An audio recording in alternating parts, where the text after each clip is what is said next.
friends, in this video we will discuss about Matthew Arnold. This is our second video on him. Let's start. Matthew Arnold, he was one of the writer of Victorian age, and he was born in 1822 and he was died in 1888. This is our second video. In the last video we have already discussed 5 works of Matthew Arnold. Today we will discuss the rest of the 5. Let's talk about we have already completed about the life, memorial verses to Wordsworth हमने कल कर लिया था. इसमें 3 great writers के बारे में उन्होंने बात करी थी, Byron, Goethe and Wordsworth. And Empedocles on Etna कल कर लिया था हमने. टू मार्गराइट कंटिन्यूड भी कल की वीडियो में हमने कर लिया है. The next is the scholar Gypsy is also completed. Shorab and Rustam is also completed. Today we'll discuss about Balder Dead. Balder Dead. Let's talk about him. Balder Dead.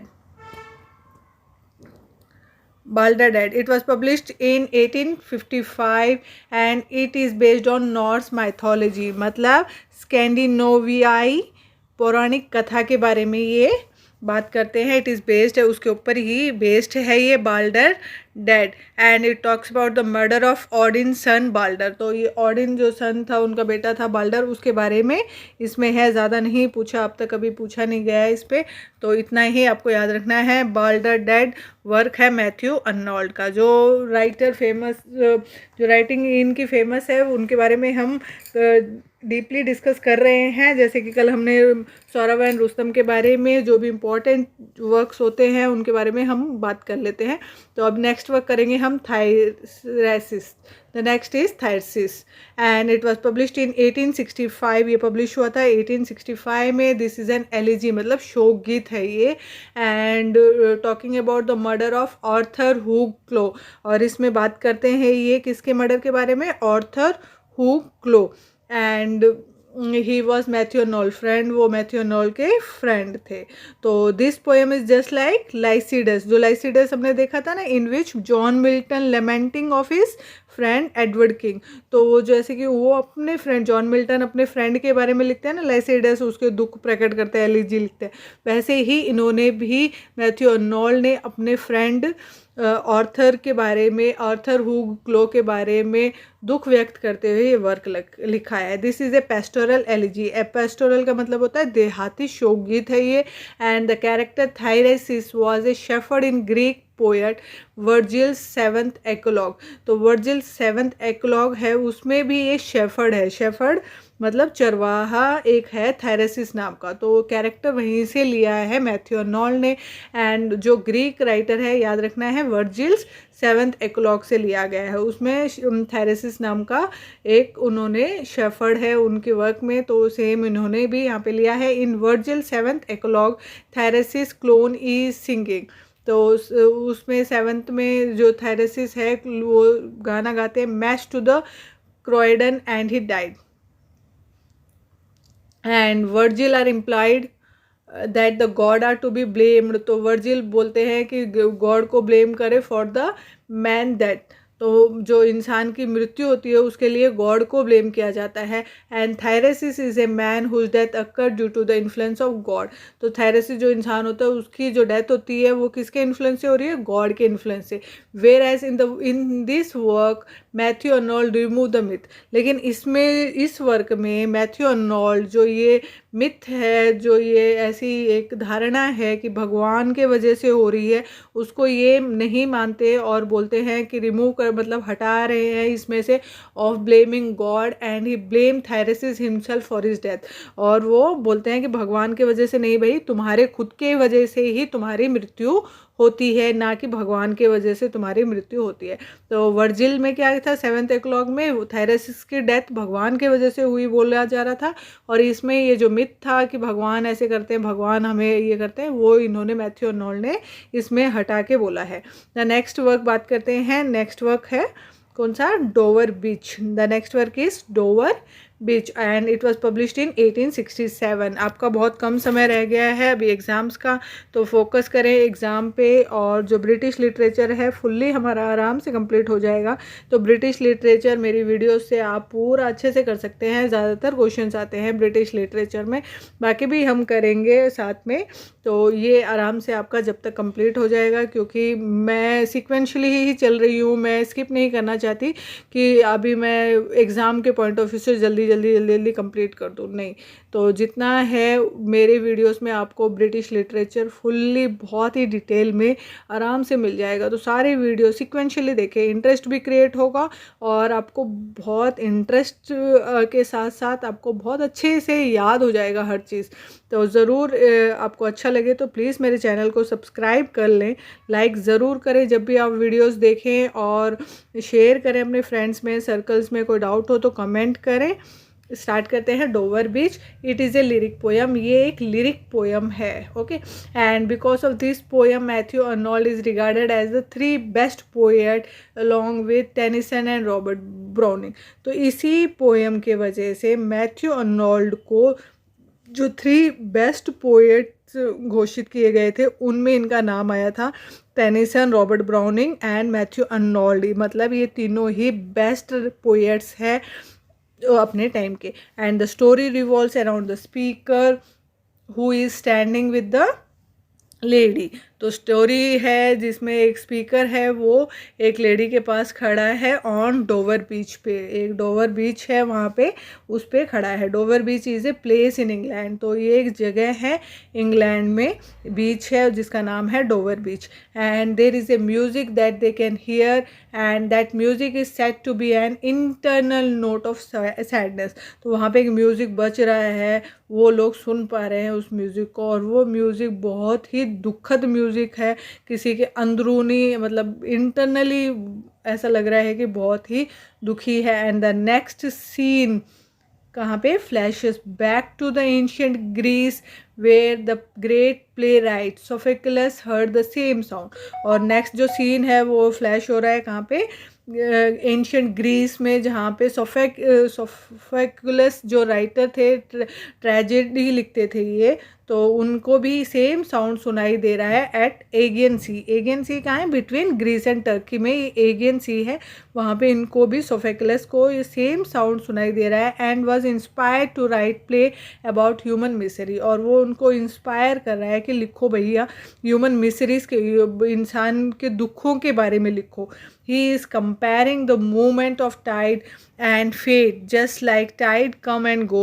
तो जैसे कि टाइड और जो मूवमेंट होती है ना Tide की, एकदम टाइड ऊपर उछलती है और नीचे गिरती है धार, तो वैसे ही फेट, मतलब जो भाग्य हमारा, उसको भी वो कंपेयर कर रहे हैं दोनों को, of tide and fate. Just like tide come and go from the shore, similarly fate is fading away from society. उसी तरीके से जो फेट है वो भी ख़त्म होता जा रहा है इस दुनिया से, सोसाइटी से, ओके। तो ये इसमें ये बात करते हैं। In the last stanza speaker addresses his believed. तो लास्ट स्टैंजा में जो स्पीकर है वो अपने बिलव्ड को, अपने प्यार को एड्रेस करते हुए बोलते हैं। बिलव्ड कौन है, the lady who is standing near her.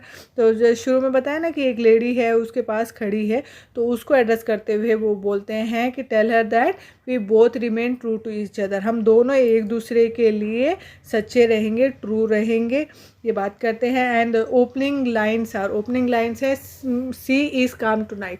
तो लाइन्स, ओपनिंग लाइन्स बहुत बार पूछी जाती है कि कौन सी ओपनिंग लाइन्स है, तो आपको याद रखना है sea is calm tonight are the opening lines. Closing lines है where ignorant armies clash by night, where ignorant army clash by night. तो ये इसकी क्लोजिंग लाइन्स है। तो लाइन्स बहुत बार पूछ ली जाती है, तो आपको ये याद रखना है, इसीलिए मैंने इसको, आपको जो भी इसमें दिया जा रहा है बेटा सब इम्पॉर्टेंट है, 1% भी आपको नहीं छोड़ना है। इन्हीं में से आएगा घुमा फिरा के, इससे ज़्यादा कुछ भी नहीं आएगा। तो और कहीं पे भी आपको भटकने की ज़रूरत ही नहीं है। The next is Matthew Arnold through Dover Beach describe the effect of industrialization of 19th century England। तो डोवर बीच के थ्रू वो जो इफेक्ट आ रहा है इंडस्ट्रियलाइजेशन का 19th century इंग्लैंड में, उसको डिस्क्राइब कर रहे हैं, दुखद होके डिस्क्राइब कर रहे हैं। Victorian world is changing very rapidly, तो ये विक्टोरियन एज चल रहा है, तो वो बोलते हैं विक्टोरियन जो वर्ल्ड है बहुत ही जल्दी जल्दी चेंज हो रहा है in both science and technology. Science and technology बढ़ती जा रही है, मशीनरी से काम होने लगा है। And this poem shows the loss of faith, तो इस पोएम में वो लॉस ऑफ फेथ के बारे में बात कर रहे हैं, रिलीजन के बारे में बात कर रहे हैं, मतलब कि विश्वास ख़त्म होता जा रहा है, रिलीजन ख़त्म होता जा रहा है, and meaning of life resulting from industrialisation. और बस जो लाइफ का जो मतलब है वो सिर्फ एक industrialisation and advancement in the science and technology बन के रह गया है। तो ये इसके बारे में था कि कैसे अब हम बदलते जा रहे हैं 19th सेंचुरी में, कैसे इंग्लैंड चेंज होता है उसके बारे में है। तो इसमें किस टाइप के क्वेश्चंस आ रखे हैं, हम क्वेश्चंस देख लेते हैं। लिस्ट ऑफ पोएम्स दिया गया है जिसमें डोवर बीच का नाम है, और लास्ट लाइन्स ऑफ पोएम्स दी गई है। तो लास्ट लाइन्स दी गई है, and we are here as on darkling plain swept with confused alarms of struggle and fight where ignorant army clash by night। अब देखो इतना लंबा तो याद रहता नहीं है किसी को भी, इसलिए आपको इतना ही याद रखना है, fight where ignorant armies clash by night. तो ये आपको याद रखना है, where ignorant armies clash by night. तो ये कहीं पे भी आपको दिख जाए तो याद रखना है, डोवर बीच में ये लाइन थी। द नेक्स्ट क्वेश्चन, ये जो क्वेश्चन है लास्ट ईयर्स के पेपर्स में आ रखे हैं, तो ये मैंने अपने आप से नहीं बनाए हैं, आपको लास्ट ईयर्स के पेपर्स भी गो थ्रू करके जाने होते हैं, क्योंकि कई बार उन्हीं में से घूम फिरा के क्वेश्चंस आते हैं। तो इसीलिए ज़रूरी होता है कभी भी सारे पेपर्स जो लास्ट ईयर्स के हैं वो भी गो थ्रू करके जाना होता है। तो next question is the line काम टू नाइट अक्कर्स इन। तो जो लाइन है काम टू नाइट वो कहाँ आई थी, वो कौन से वर्क में आई थी काम टू नाइट, तो सी इज़ काम टू नाइट। अब इसने क्या किया, काम टू नाइट दे दिया, तो आपको याद रखना है किस में आई थी, डोवर बीच में आई थी मैथ्यू अर्नोल्ड के। तो ये लाइन आपको ऐसे याद रखनी है, ठीक है। तो नेक्स्ट इज़, अब ऐसे घुमा फिरा के देखो इसी में से क्वेश्चंस आ रखे हैं, ऐसे जितने भी आप पेपर्स देखेंगे जो आपको जितना भी मटेरियल मिल रहा है उसी में से क्वेश्चंस आते हैं, बस थोड़ा इधर उधर करके घुमा फिरा के क्वेश्चंस पूछ लिए जाते हैं।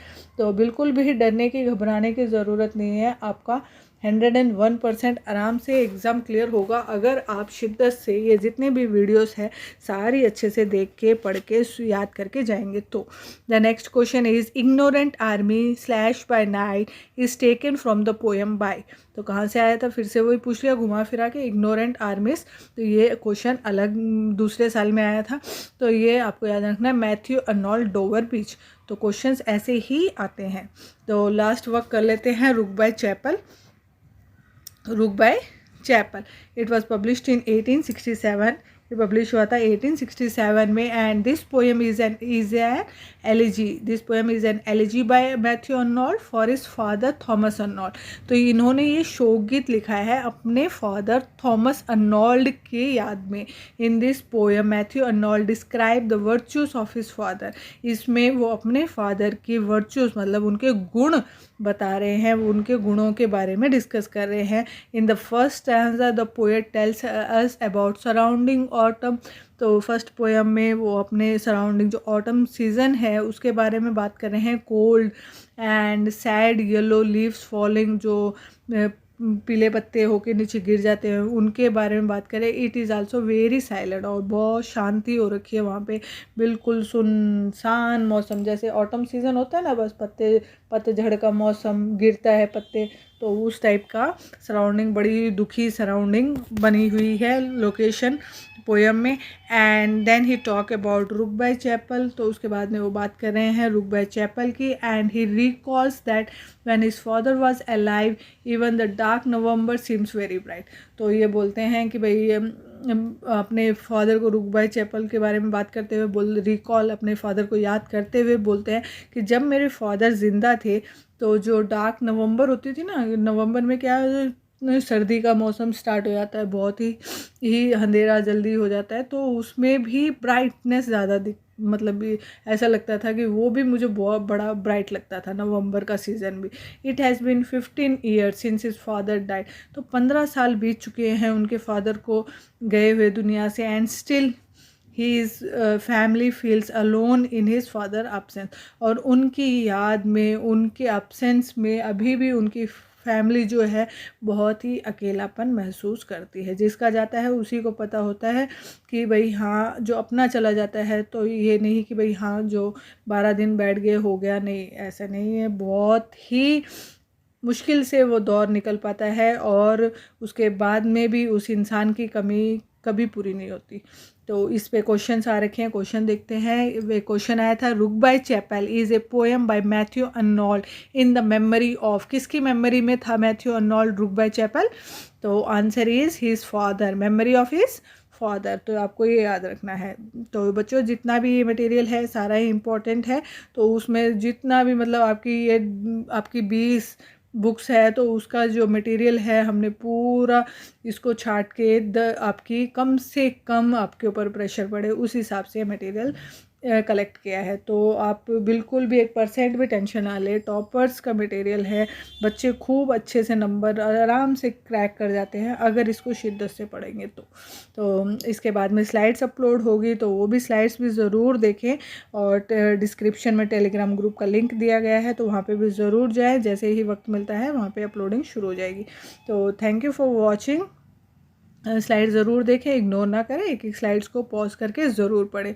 वीडियो तेज़ लग रही है तो स्लो करके पढ़ें, लेकिन बच्चों अभी टाइम इतना नहीं है तो अपना फोकस अपनी पढ़ाई पे पूरा रखें। कल की वीडियो में हम करेंगे जॉन हेनरी न्यूमैन कल की वीडियो में हम करेंगे।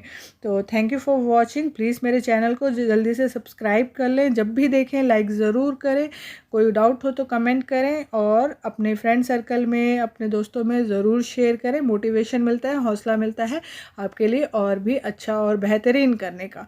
Thank you for watching, have a great day.